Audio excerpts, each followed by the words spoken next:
Today we are covering another important topic from the field of numerical methods, which is named as the principles of least squares.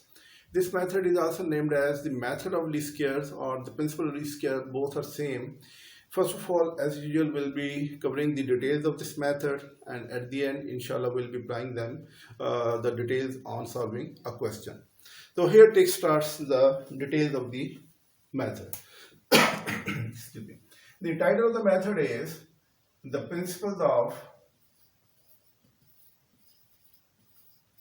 least squares.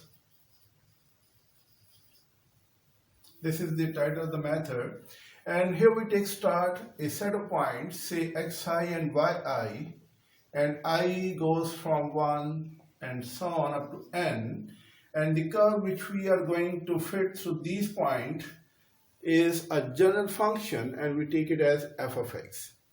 Now, in order to understand how quickly we are going to approximate these set of points through this particular function, so for this we construct here a graph showing the curve of this function. Suppose the curve of this function, this one, and these are the inputs which we are going to introduce here. So corresponding to the first input, say x1, the expected value is that the point will be exactly on the curve. But we observe that the point is slightly above the curve. For the second input, the expectation is the input should be exactly on the curve. But here once again we see a slight deviation corresponding to the curve. Now, if we keep on putting, so we can see the different results in the form like that. Few of the points will be exactly on the line, few of the points will be above, and few of the points will be below. So we are just taking sample points. So here we are taking the ith point, say xi, and the output is somewhere here, while we were expecting that the point should be exactly on the curve. So these are the different views of different inputs in the form of x1, x2, and so on. And to create a further discrimination in between the inputs and the expected output, we label them as, say, m1, m2, m3. These are the starting values. Similarly, mi and mn.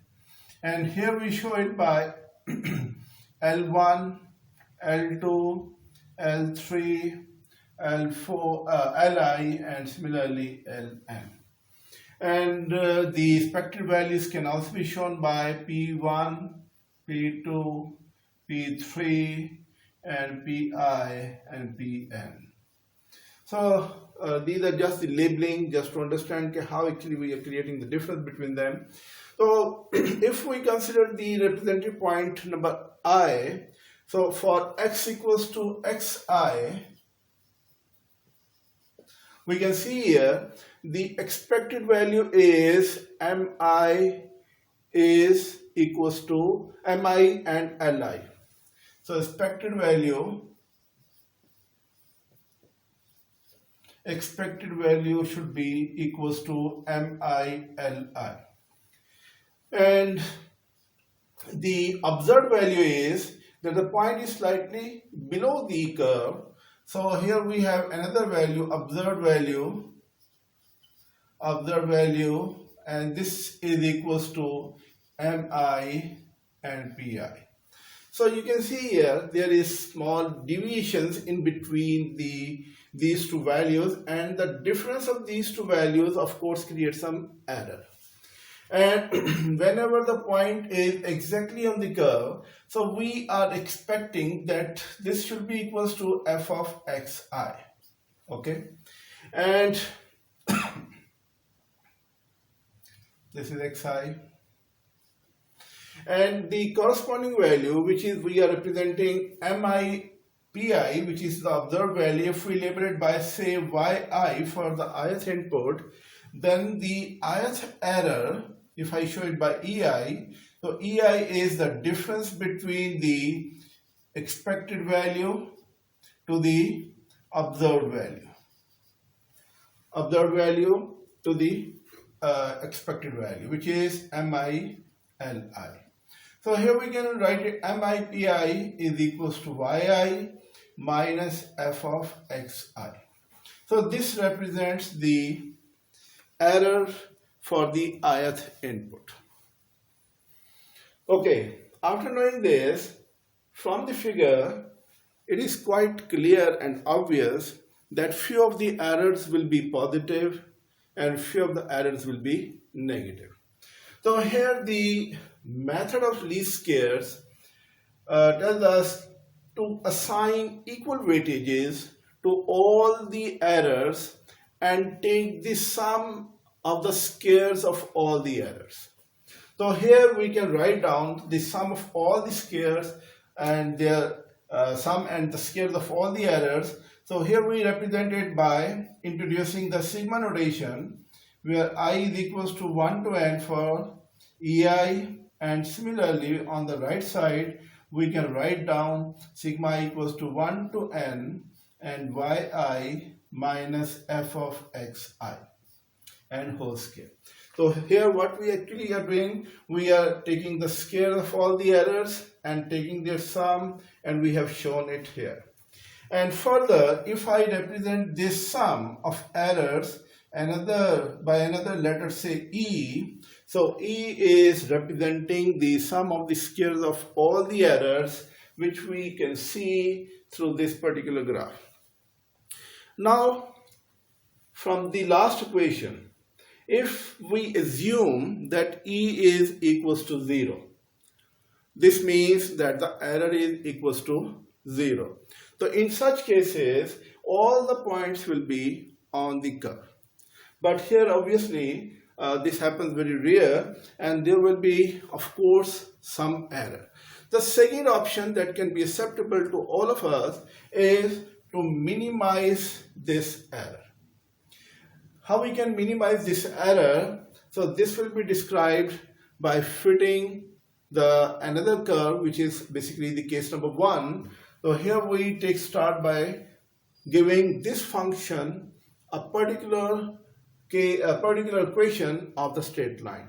So here we are considering the case number 1, that is going to be the straight line which we are going to pass to these points. So keep this equation in your mind. I'll be using it in order to replace this function by the equation of the straight line. So here we take start.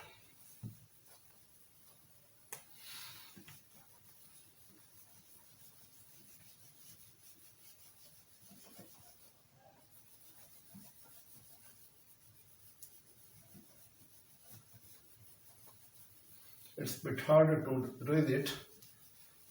Okay, that's fine.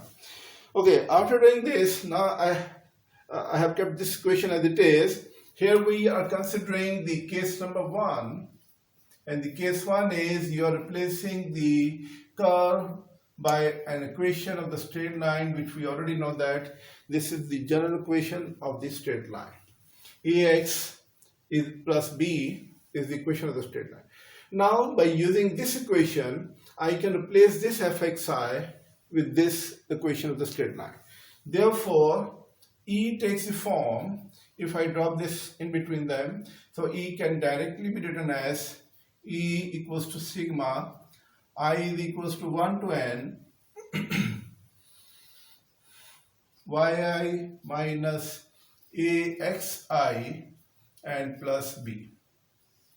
So this will be the replacement of this function with this curve, and I have introduced I for index. Now, one more thing is there, the square of this one. And now this can be further, we can read it from here. Okay.